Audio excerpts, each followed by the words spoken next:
Hello friends, welcome back to my channel. Friends, जैसा कि आपकी बहुत ज़्यादा रिक्वेस्ट आ रही थी मॉडल पेपर के लिए, तो फ्रेंड्स आज हम आपके लिए यूपी बोर्ड एग्ज़ाम 2021 के लिए मॉडल पेपर लेकर आए हुए हैं। तो देखते हैं फ्रेंड्स, आपको पता है कि ये जो आपका क्वेश्चन पेपर होता है ये दो सेक्शन में डिवाइड होता है, सेक्शन ए और सेक्शन बी। तो हम सबसे पहले सेक्शन ए में देख लेते हैं। तो सेक्शन ए में हमारा फर्स्ट क्वेश्चन होता है explain with reference to the context any one of the following passage. इसमें फर्स्ट क्वेश्चन पूछा गया है जिसमें आपको दो पैसेज दिए गए हैं प्रोज से और उसका हमें रेफरेंस, कॉन्टेक्स्ट और एक्सप्लेनेशन लिखना है। तो फ्रेंड्स देखिए, इसमें फर्स्ट पैसेज जो दिया गया है, the most diligent aggressive vendor was a beautiful girl of 9 right in front of me. तो फ्रेंड्स आपको इतना ही पढ़ के पता चल गया होगा कि आपके प्रोज में कुल 5 लेसन है और इसमें ब्यूटीफुल गर्ल ऑफ 9 वर्ष की सुंदर बच्ची की बात किस लेसन में हुई है? First lesson a girl with a basket में हुई है। यानी कि ये जो आपका पहला यहाँ पे जो दिया गया है क्वेश्चन, ये a girl with a basket से ये पैसेज दिया गया है। तो आप इसका रेफरेंस, कॉन्टेक्स्ट, एक्सप्लेनेशन बहुत ही आसानी से लिख सकते हैं। मैंने इसका वीडियो भी बनाया हुआ है, डिस्क्रिप्शन में आपको लिंक मिल जाएगा, आप वहाँ से जाके उसे देख सकते हैं और उसे तैयार कर सकते हैं।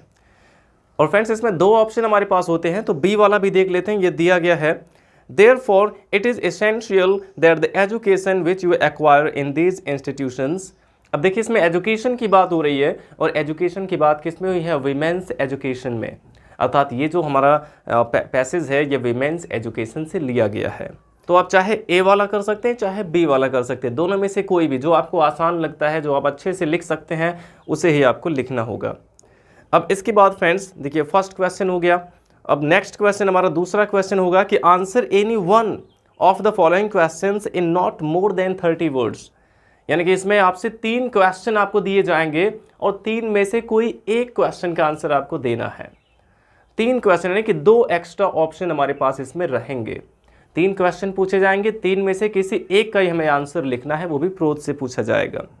तो देखते हैं, इसमें फर्स्ट क्वेश्चन पूछा गया है कि what did Ram Mohan Roy and Vivekananda advocate. What did Ram Mohan Roy and Vivekananda advocate. Ram Mohan Roy और विवेकानंद ने किस चीज़ की वकालत की या किस चीज़ का समर्थन किया? तो आपको पता है ये जो आपका चैप्टर है द हेरिटेज ऑफ इंडिया, इसमें पहले ही लाइन में बताया गया है कि Ram Mohan Roy had sounded the theme of social reform. इन्होंने समाज सुधार का समर्थन किया था, समाज सुधार की शुरुआत की थी। तो आप इसका आंसर बड़े ही आसानी से लिख सकते हैं। सबसे पहले आपको इसमें से सब्जेक्ट ढूंढना होगा कि राम मोहन रॉय एंड विवेकानंद। अब इसके बाद देखिए, इसमें डिड आया हुआ है, तो जो इसका वर्ब है एडवोकेट, इसका सेकंड फॉर्म हम लिखेंगे एडवोकेटेड। यानी कि राम मोहन रॉय एंड विवेकानंद एडवोकेटेड। अब क्या एडवोकेट किया? The theme of social reform. ये इतना उसी में आपको ज्वाइन कर देना है। तो Ram Mohan Roy and Vivekananda advocated the theme of social reform. इस तरह से आप इसका आंसर लिख सकते हैं। नेक्स्ट क्वेश्चन है why did the writer decide to punish the fellow traveller. लेखक ने अपने सहयात्री को दंडित करने का निश्चय क्यों किया? तो ये भी आपको पता है, क्योंकि वो उस मच्छर से बहुत ज़्यादा तंग आ गया था, उससे परेशान हो गया था। तो फ्रेंड्स इसका आंसर हम बहुत ही आसानी से लिख सकते हैं कि the writer was fed up with the mosquito so he decided to punish it. The writer was very much fed up with the mosquito so he decided to punish it। इस तरह से आप इसका आंसर लिख सकते हैं कि लेखक उससे बहुत ज़्यादा तंग आ गया था, इसलिए उसने उसे दंडित करने का निश्चय किया। अब इसके बाद नेक्स्ट क्वेश्चन है कि who were the children selling baskets. ये तो सबसे आसान क्वेश्चन है, आपके फर्स्ट लेसन से पूछा गया कि who were the children selling baskets. वे बच्चे जो टोकरियाँ बेच रहे थे वे कौन थे? तो आपके लेसन में एक सेंटेंस आया हुआ है कि the children selling baskets were sons and daughters of the refugees. यही चीज़ आपको इसमें लिख देना है कि the children selling baskets were sons and daughters of the refugees. और चाहे तो इसके आगे आप बढ़ा सकते हैं कि who came to India from Pakistan during the partition. इस तरह से आप इसका आंसर बहुत ही आसानी से लिख सकते हैं। वैसे क्वेश्चन आंसर के भी मैंने सभी लेसन के क्वेश्चन आंसर के वीडियो भी आपको प्रोवाइड किया है, आप लोग प्लेलिस्ट में जाके उसे प्रिपेयर कर सकते हैं।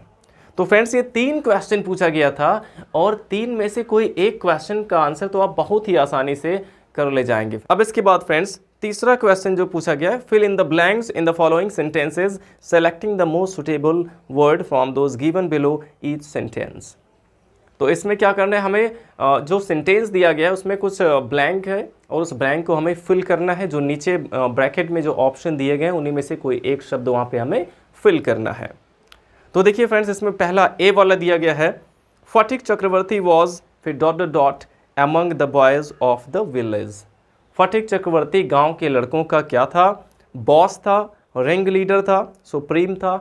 अगर देखा जाए तीनों का सेंस लगभग समान है, लेकिन आपको वही वर्ड बताना है जो लेसन में यूज़ किया गया है। तो इसमें रिंग लीडर का यूज़ किया गया है, तो इसमें बी वाला यानी दूसरा ऑप्शन सही होगा हमारा, ring leader. Phatik Chakravarti was ring leader among the boys of the village. अगर आपने लेसन को अच्छे से पढ़ा है तो आप जैसे ही ऑप्शन देखेंगे तुरंत आप समझ जाएंगे कि इसमें ये ऑप्शन करेक्ट है। नेक्स्ट है, it was an immense dot dot dot to the mother to get rid of Phatik, यानी फटिक से छुटकारा पाना उसकी माँ के लिए बहुत ही किसकी बात थी, रिलीफ यानी राहत की बात थी, कंफर्ट आराम की बात थी, पीस यानी शांति की बात थी, और पेनलेस यानी बिना दर्द वाली बात थी। यानी कि सब में अगर देखा जाए चारों का अगर हम सेंस देखते हैं तो लगभग एक जैसा है और इसमें चारों हमें करेक्ट लग रहा है। लेकिन हमें ये देखना है कि लेसन में क्या यूज़ किया गया है। It was an immense relief, जो लेसन है उसमें रिलीफ का यूज़ किया गया है इमेंस के बाद, तो इसमें फर्स्ट ऑप्शन जो हमारा है रिलीफ ये करेक्ट होगा। अब इसके बाद नेक्स्ट क्वेश्चन है कि Makhan only moved to a more comfortable position. More के बाद डॉट डॉट डॉट है और उसके बाद पोजीशन लिखा गया है, तो माखन और आराम से बैठ गया था। इसमें ऑप्शन हमारे पास है, देखिए कंफर्टेबल और अनबियरेबल और क्रिटिकल। तो आपको पता होना चाहिए कि यहाँ पे लेसन में क्या आया था कि Makhan only move to a more comfortable position, तो इसमें कंफर्टेबल होना चाहिए। और देखा जाए तो ये पूरा जितने भी फिल इन द ब्लैंक के क्वेश्चन दिए गए हैं सब होम कमिंग से दिए गए हैं इसमें। और इसके बाद यहाँ पे डी वाला है कि a dot dot dot came back to the landing and middle aged man stepped on the shore, यानी कि एक क्या चीज़ किनारे पर आई और उसमें से एक अधेड़ व्यक्ति चलकर किनारे पे आया। तो एक क्या आई थी, एक बोट आया था, एक प्लेन आई थी या फिर एक ट्रेन आई थी। तो यहाँ पे होम कमिंग चैप्टर में यहाँ पे बात हुई है कि एक क्या आई, एक बोट आई थी, एक नाव आई थी। तो यहाँ पे अब बोट वाला ऑप्शन यहाँ पे करेक्ट है। अब देखिए 3 क्वेश्चन हो गया। अब इसके बाद चौथा क्वेश्चन जो हमारा है, answer any 2 of the following questions in about 30 words each. अब यहाँ पे आपसे शॉर्ट स्टोरी से क्वेश्चंस पूछे गए हैं, जिसमें आपसे 3 क्वेश्चन पूछे गए हैं और 3 में से किसी 2 का आपको आंसर देना है। तो पहला क्वेश्चन यहाँ पे पूछा गया कि वाई डिड शंकु फील सफोकेटेड। और फ्रेंड्स ये मुझे भी लगता है कि ये बहुत ज़्यादा चांसेस है आपके एग्जाम में आने की, ये क्वेश्चन वाई डिड शंकु फील सफोकेटेड, इसका आंसर आप लोग जरूर ही तैयार कर लीजिएगा। अब इसके बाद नेक्स्ट क्वेश्चन है कि why did the astrologer leave his village, ज्योतिषी ने अपना गांव क्यों छोड़ दिया।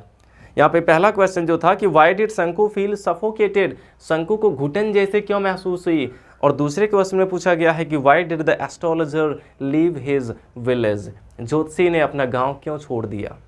तो आप इन दोनों चैप्टर के अगर क्वेश्चन आंसर अच्छे से प्रिपेयर कर लेते हैं केवल द गोल्ड वॉच और एन एस्ट्रोलॉजर्स डे से, तो आप आसानी से इसका आंसर दे सकते हैं। अब इसके बाद देखिए फ्रेंड्स, इसी में तीसरा क्वेश्चन द लास्ट चाइल्ड से पूछा गया है कि what things attracted the child in the fair before he was lost, यानी कि बच्चे को मेले में खोने से पहले किन चीज़ों ने आकर्षित किया था। तो खोने से पहले बच्चे को किन किन चीज़ों ने आकर्षित किया था, ये आपको पता होगा फ्रेंड्स अगर आपने लेसन अच्छे से पढ़ा है तो। सबसे पहले तो वो मिठाइयों से आकर्षित हुआ, और इसके बाद जो सपेरा बीन बजा रहा था वहाँ पे आकर्षित हुआ, फूलों से आकर्षित हुआ, और इसके अलावा रंग बिरंगे बैलून्स देखकर आकर्षित हुआ, और इसके बाद सबसे ज़्यादा वो राउंड अबाउट यानी कि जो झूला था उससे आकर्षित हुआ। तो इस तरह से फ्रेंड्स आप इसका आंसर भी लिख सकते हैं बहुत ही आसानी से।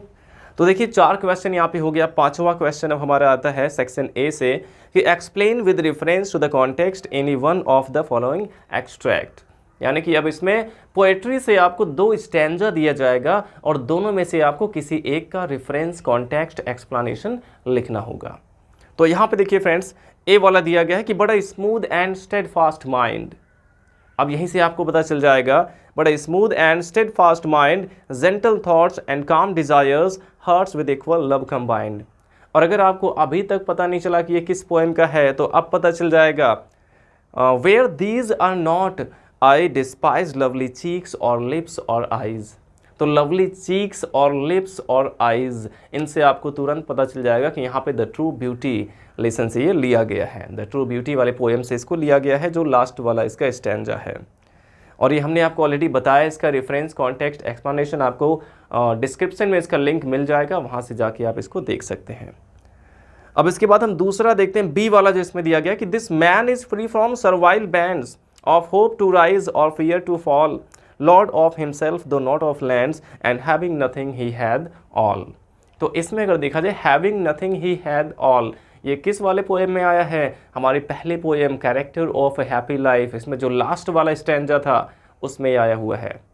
तो हमने आपको ये 5 स्टैंजा जो बताए हैं इंपॉर्टेंट, इसमें इन दोनों को हमने मेंशन किया हुआ है, तो ये भी इंपॉर्टेंट है, आप इसको भी प्रिपेयर कर सकते हैं। अब इसके बाद हम देख लेते हैं हमारा 6वां क्वेश्चन जो होता है, give the central idea of any one of the following poems.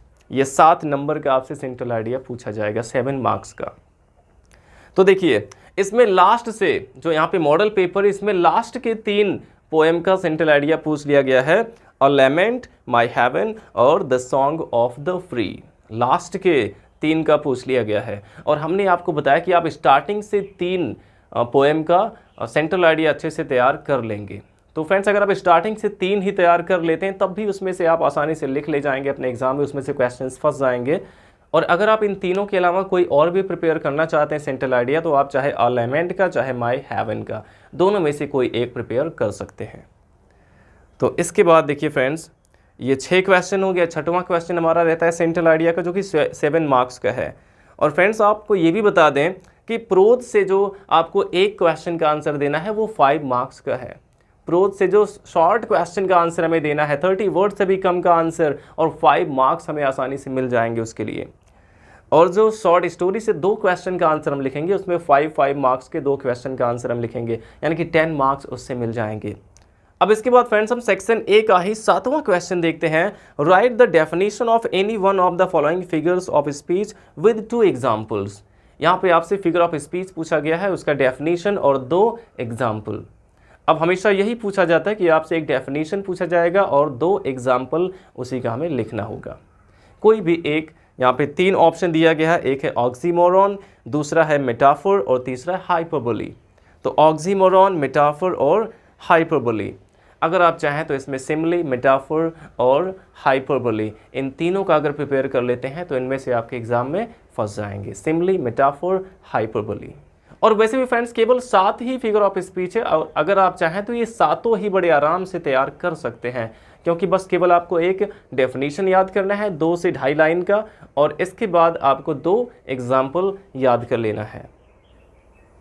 तो फ्रेंड्स यहाँ पे जाके आपका सेक्शन ए पूरा फिनिश हो गया। इसमें 7 क्वेश्चन आएंगे सेक्शन ए से, और फ्रेंड्स ये फिगर ऑफ स्पीच से आपको 4 मार्क्स मिल जाते हैं। और फ्रेंड्स अगर आपको बुक से या फिर किसी भी विद्या टॉप 10 से अगर आपको फिगर ऑफ स्पीच के डेफिनेशन याद नहीं हो रहे हैं, तो आप हमारे प्लेलिस्ट में चले जाएं, वहाँ पे हमने बहुत ही सिंपल तरीके से हर एक फिगर ऑफ स्पीच का डेफिनेशन आपको बताया हुआ है, सिंपल वर्ड्स में, उसे आप आसानी से याद कर सकते हैं। तो इतना फ्रेंड्स हमारा 7 क्वेश्चन आएगा सेक्शन ए में। अब इसके बाद सेक्शन बी आ गया फ्रेंड्स। तो फ्रेंड्स सेक्शन बी जो है 8वें क्वेश्चन से स्टार्ट होता है, जिसमें ए बी सी डी करके इसमें 4 क्वेश्चंस दिए गए होते हैं। पहला होता है नरेशन से, दूसरा होता है सिंथेसिस से, तीसरा होता है ट्रांसफॉर्मेशन से, और चौथा रहता है सिंटैक्स से। तो इसमें 4 क्वेश्चंस आपसे पूछे गए होते हैं सेक्शन बी के 8वें वाले, यानी कि पहले क्वेश्चन, सेक्शन बी का पहला क्वेश्चन जो 8वां क्वेश्चन है। तो देख लेते हैं फ्रेंड्स इसमें डायरेक्ट इनडायरेक्ट का जो क्वेश्चन पूछा गया है पहला। तो फ्रेंड्स ये डायरेक्ट स्पीच का ये क्वेश्चन दिया गया है, और इसी को हमें इनडायरेक्ट स्पीच में चेंज करना है। आपके पास 2 ऑप्शन रहेंगे फ्रेंड्स, एक थोड़ा सा लॉन्ग होता है और एक शॉर्ट भी रहता है, शॉर्ट क्वेश्चन भी एक रहता है इसमें नरेशन का। तो अगर आपको ये लॉन्ग वाला नहीं आता है तो आप शॉर्ट का भी कर सकते हैं, लेकिन हम इसको समझ लेते हैं। ये भी बहुत ही इजी है, इसको आप कोई बड़ा समझना ही नहीं है। तो फ्रेंड्स आपको डायरेक्ट से इनडायरेक्ट स्पीच में चेंजिंग करते समय इस बात को हमेशा याद रखना है कि नरेशन होता क्या है।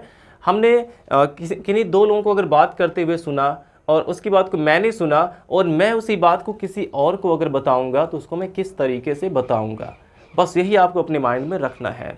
तो देखते हैं, द ट्रेवलर सेड, यानी कि यात्री ने कहा कि can you tell me the way to the nearest in.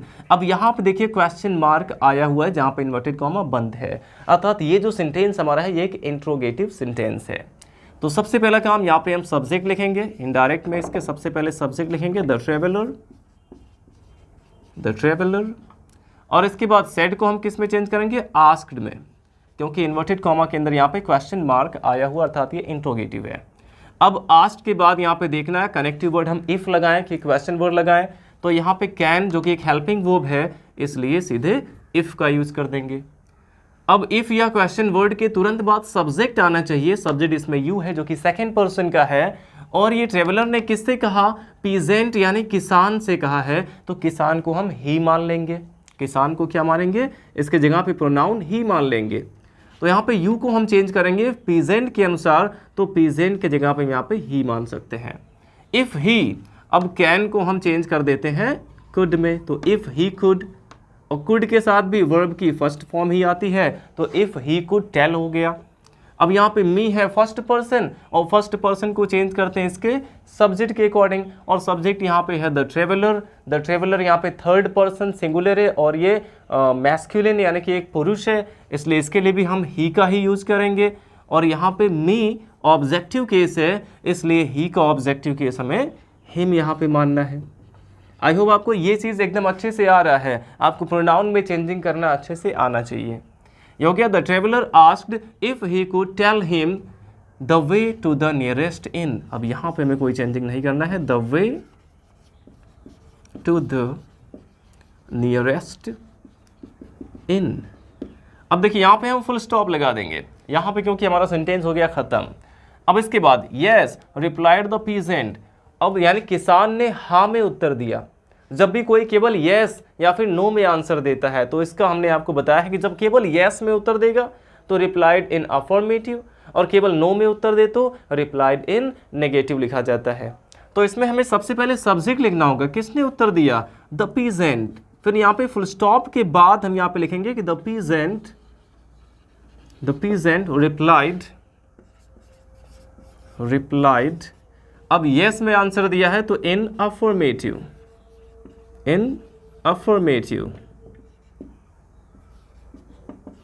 The peasant replied in affirmative. और इसके बाद है do you want one in which you can spend the night. इसके आगे भी उसने कुछ कहा है, यानी कि कुछ पूछा है, कहा नहीं, यहाँ पे कुछ पूछा है। यहाँ पे देखिए क्वेश्चन मार्क आया हुआ है, तो हम यहाँ पे फुल स्टॉप लगा के सीधे हम लिख सकते हैं कि ही फर्दर आस्क्ड, यानी उसके बाद उसने पूछा। फर्दर का मतलब इसके आगे, इसके बाद, तो ही फर्दर आस्क्ड, इसके आगे उसने पूछा। अब डू यू वांट है, तो ये डू से स्टार्ट है, अर्थात एक हेल्पिंग वर्ब से स्टार्ट है, तो यहाँ भी हमें इफ का ही यूज करना होगा as a connective word.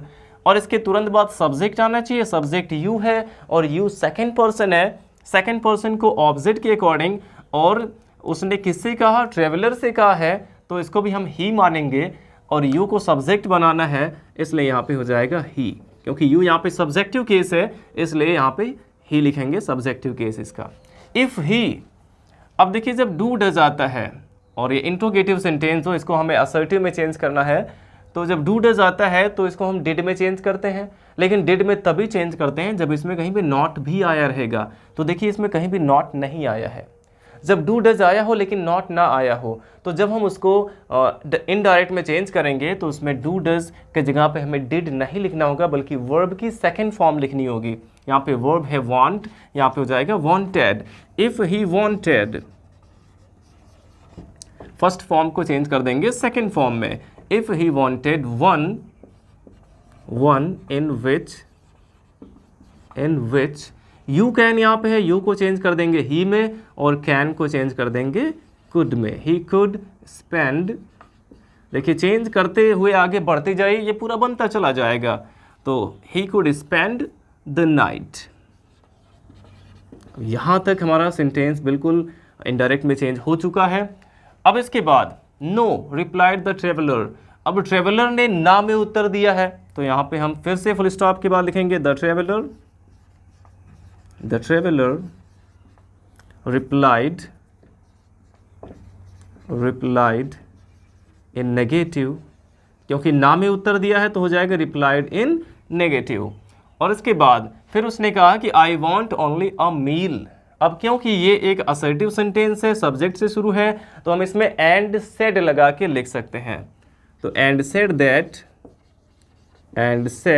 That, ये इतना हमें अपनी तरफ से इसमें लगाना पड़ेगा। जैसा इसके आगे वाला सेंटेंस होगा, अगर असर्टिव सेंटेंस है तो एंड सेड लिखा गया, अगर इंट्रोगेटिव होता तो एंड आस्क्ड लिखा जाता, और अगर इंपरेटिव उसमें ऑर्डर दिया गया हो तो एंड ऑर्डर्ड लिख देते, और इसके साथ टू का यूज़ किया जाता।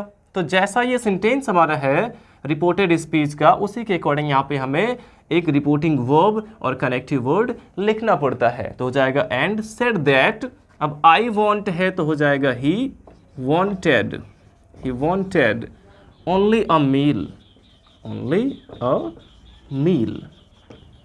तो फ्रेंड्स, इस प्रकार से हम इसे डायरेक्ट से इनडायरेक्ट स्पीच में बहुत ही आसानी से चेंज कर सकते हैं।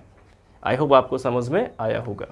तो ये हमारा दूसरा यहाँ पे क्वेश्चन पूछा गया नरेशन से। इसमें भी अगर देखा जाए तो ये भी एक मिक्स्ड सेंटेंस, इसमें भी 2 सेंटेंसेस रिपोर्टेड स्पीच में आए हुए हैं। तो देखते हैं। The boy said to the principal, लड़के ने प्रिंसिपल से कहा थैंक यू सर, यानी सबसे पहले प्रिंसिपल को धन्यवाद दिया गया है। फिर कहता है कि your advice will certainly guide me, यानी कि आपका सलाह निश्चित रूप से मेरा मार्गदर्शन करेगा। तो यहाँ पे हम देखते हैं, सबसे पहले अगर थैंक यू कहा गया होगा, अगर थैंक यू आया होता है रिपोर्टेड स्पीच में, तो हम सीधे सेड को चेंज कर देते हैं थैंक्ड में। तो जाएगा कि the boy thanked the principal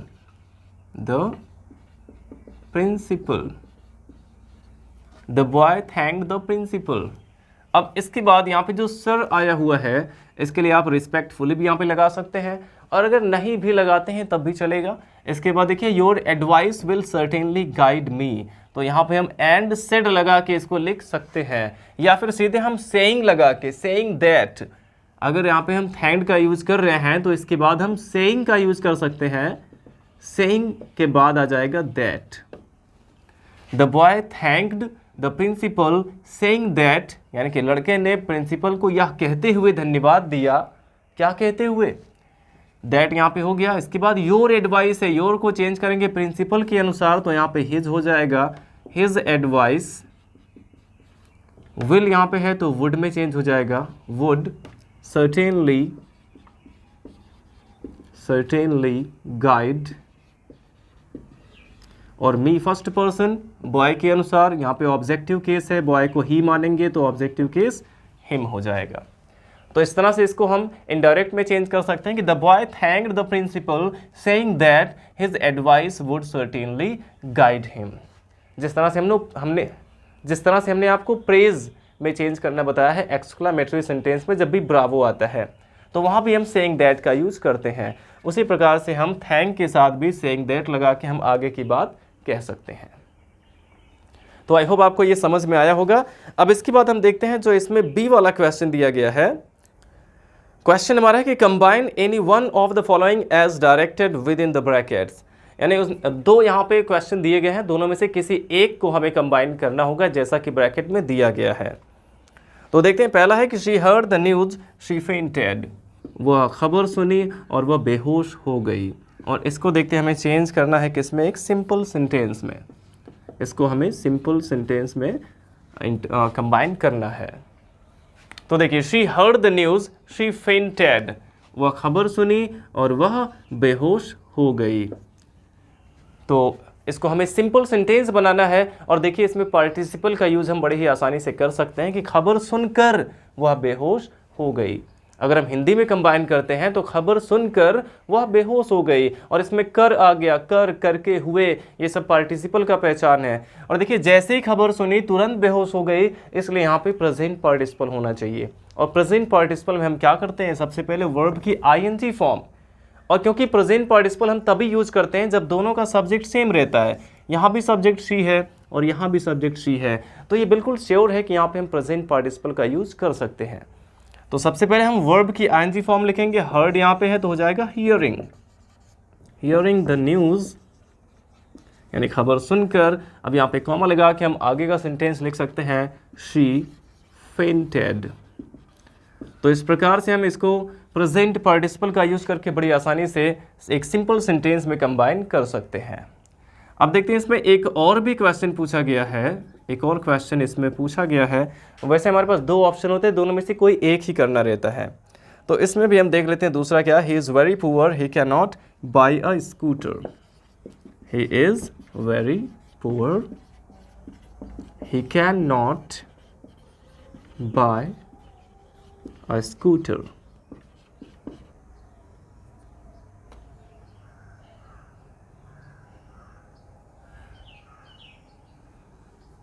scooter, और इसको हमें कंबाइन करना है एक कॉम्प्लेक्स सेंटेंस में, इसको हमें कॉम्प्लेक्स में कंबाइन करना है।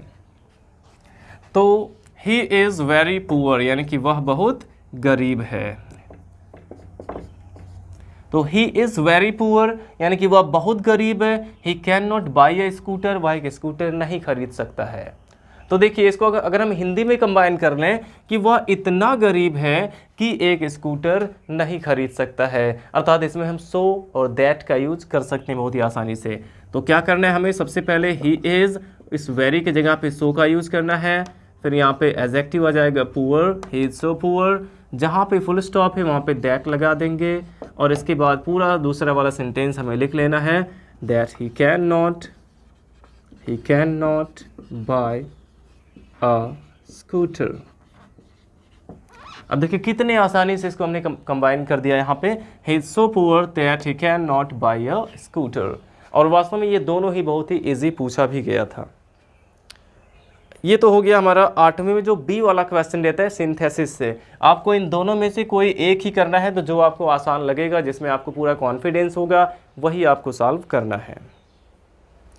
अब देखिए ट्रांसफॉर्मेशन से इसके बाद नेक्स्ट क्वेश्चन सी वाला क्वेश्चन पूछा गया। 8वें का जो सी है ये ट्रांसफॉर्मेशन से पूछा गया है, और 8वें के सी में हम देख लेते हैं पहला वाला जो दिया गया है, the children sang the national anthem very cheerfully. The children sang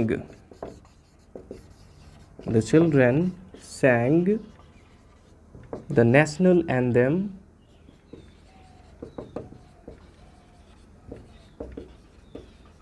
very cheerfully.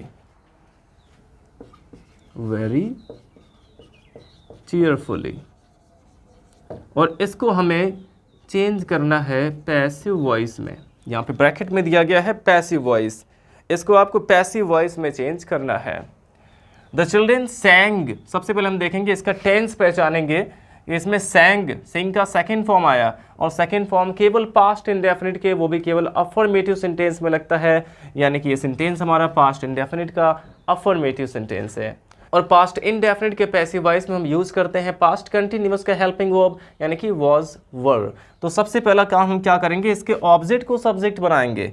तो बच्चों ने क्या गाया, द नेशनल एंथम गाया, तो द नेशनल एंथम यहाँ पे हो गया हमारा सब्जेक्ट। द नेशनल एंथम,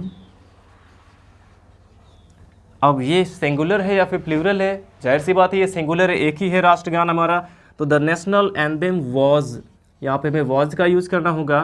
अब इसके बाद वर्ब की थर्ड फॉर्म सैंग, इसमें सेकेंड फॉर्म था, सैंग का थर्ड फॉर्म क्या होता है, संग, वॉज संग। अब वो सॉन्ग कैसे गाया गया, जो एडवर्ब यहाँ पे आया है उसको भी हम यहाँ पे लिख लेंगे वेरी चीयरफुली, क्योंकि यहाँ पे वेरी चीयरफुली इस वर्ब की को मॉडिफाई कर रहा है, इसलिए इसके नज़दीक हम इसको लिखेंगे कि द नेशनल एंथम वाज संग वेरी चीयरफुली। अब किसके द्वारा, द चिल्ड्रेन, यहाँ पे हम बाय का यूज करके सीधे लिख देंगे by the children. The national anthem was sung very cheerfully by the children। इस प्रकार से हम इसको पैसिव वॉइस में चेंज कर सकते हैं। अब इसके बाद देखिए एक डिग्री ऑफ कंपैरिजन से भी एक क्वेश्चन पूछा गया है। तो अगर आप चाहें तो इसका स्क्रीनशॉट ले लीजिए और इसके आगे हम आपको फिर बताते हैं।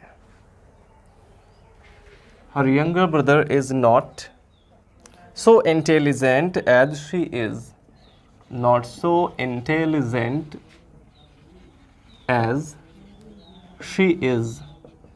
अब देखिए इसमें ब्रैकेट में दिया गया है, ब्रैकेट में यहाँ पे दिया गया है comparative degree into comparative degree, इसको हमें कंपैरेटिव डिग्री में इंटरचेंज करना है। और वैसे ये किस डिग्री में ऑलरेडी है, इसमें देखिए सो और एज का यूज हुआ है, अर्थात ये पॉजिटिव डिग्री में है, इसको हमें कंपैरेटिव डिग्री में चेंज करना है। तो इसके लिए हमें क्या करना होगा फ्रेंड्स, सबसे पहले हम लास्ट में जो सब्जेक्ट है उसको लेके आएंगे, शी आ जाएगा इधर, और इसके बाद हेल्पिंग वर्ब अगर दिया गया है तो वही हेल्पिंग यहाँ पे लाएंगे, शी इज़ हो जाएगा, शी के साथ इज़ का यूज, शी इज़। अब देखिए इसमें कहीं नॉट आया है कि नहीं आया है, जो हमें क्वेश्चन दिया गया है इसमें नॉट आया है कि नहीं आया है, यहाँ पे नॉट आया हुआ है। और इसको बताते समय हमने आपको ये बताया था रूल कि अगर नॉट दिया गया है, अगर नॉट लगा है तो हटा देंगे, और अगर नहीं लगा है तो लगा देंगे। यहाँ पे देखिए नॉट लगा हुआ है तो इसको हटा देना, यानी कि यहाँ पे हमें नॉट का यूज नहीं करना है। तो हो गया शी इज़। अब इसके तुरंत बाद इसमें जो एडजेक्टिव आया हुआ है इसका हमें कंपैरेटिव डिग्री लिखना होगा। तो इंटेलिजेंट का कंपैरेटिव डिग्री क्या होगा, मोर इंटेलिजेंट। तो शी इज़ मोर इंटेलिजेंट, क्योंकि इसमें नॉट आया था तो यहाँ पे नॉट नहीं लिखा जाएगा, शी इज़ मोर इंटेलिजेंट। अब इसके साथ हमेशा हम देन का यूज़ करते हैं तो देन लग जाएगा। अब इसके बाद यहाँ पे जो फर्स्ट सब्जेक्ट हमारा है हर यंगर ब्रदर, इसको हम उधर लेके आएंगे तो हो जाएगा देन हर यंगर ब्रदर। तो ये हमारा पॉजिटिव से कंपैरेटिव डिग्री में चेंज हो गया कि she is more intelligent then her younger brother. इसका मतलब क्या था कि उसका भाई उतना बुद्धिमान नहीं है जितने की वह, और इसका मतलब क्या है कि वह अपने छोटे भाई से अधिक बुद्धिमान है। तो अगर देखा जाए तो दोनों का सेंस बिल्कुल सेम है। तो ये था ट्रांसफॉर्मेशन से जो क्वेश्चन पूछा गया था। अब इसके बाद हम इसी 8वें क्वेश्चन में ही देख लेते हैं जो डी वाला क्वेश्चन पूछा गया है इसमें सिंटैक्स से। डी वाला क्वेश्चन यहाँ पे सिंटैक्स से पूछा गया है, जिसमें पहला है the gentry of this town, the gentry of this town, the gentry of this town is not invited, is not invited। और इसको हमें करेक्ट करना है फ्रेंड्स। अगर आप देखें the gentry of this town is not invited, gentry का मतलब क्या होता है, जो सम्मानित लोग हैं, पूरे क्षेत्र के जो सम्मानित लोग हैं, जो बड़े लोग हैं। तो जेंट्री यहाँ पे अगर देखा जाए तो ये अपने आप में एक प्लूरल वर्ड है। जेंट्री हमेशा प्लूरल होता है, और जब ये प्लूरल है तो इसके साथ वर्ब भी प्लूरल आना चाहिए। तो इज़ के जगह पे हमें आर का यूज़ करना होगा।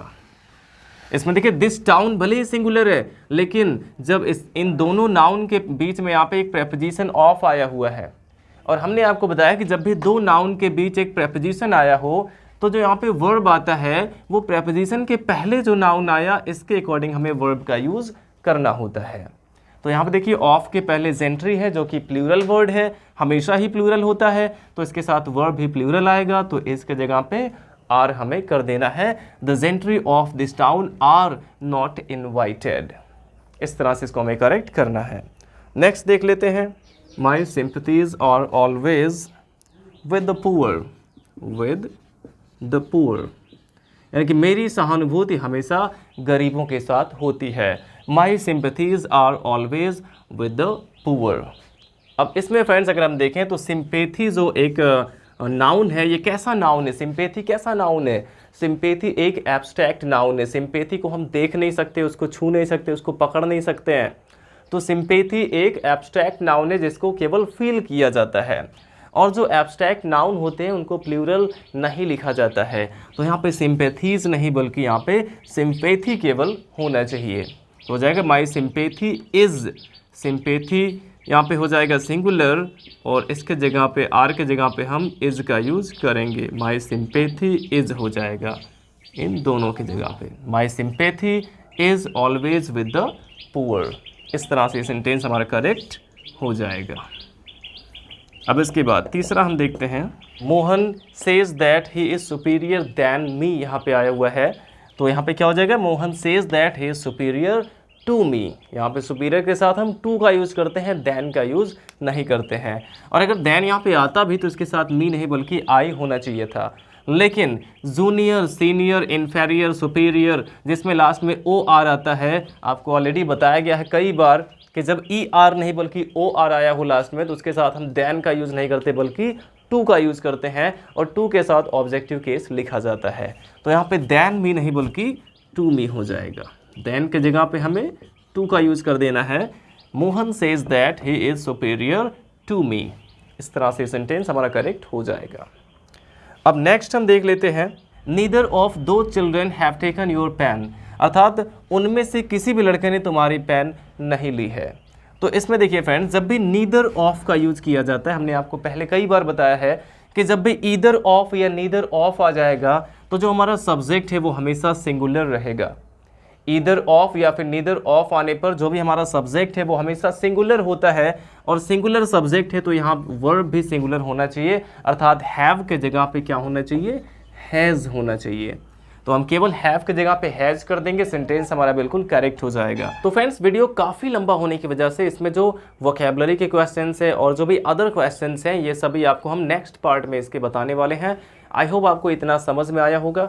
वीडियो अच्छा लगा हो तो लाइक करिएगा, और अगर आपने हमारे चैनल को सब्सक्राइब नहीं किया है तो चैनल को सब्सक्राइब करें और अपने सभी फ्रेंड्स के साथ शेयर ज़रूर करें। Thanks for watching.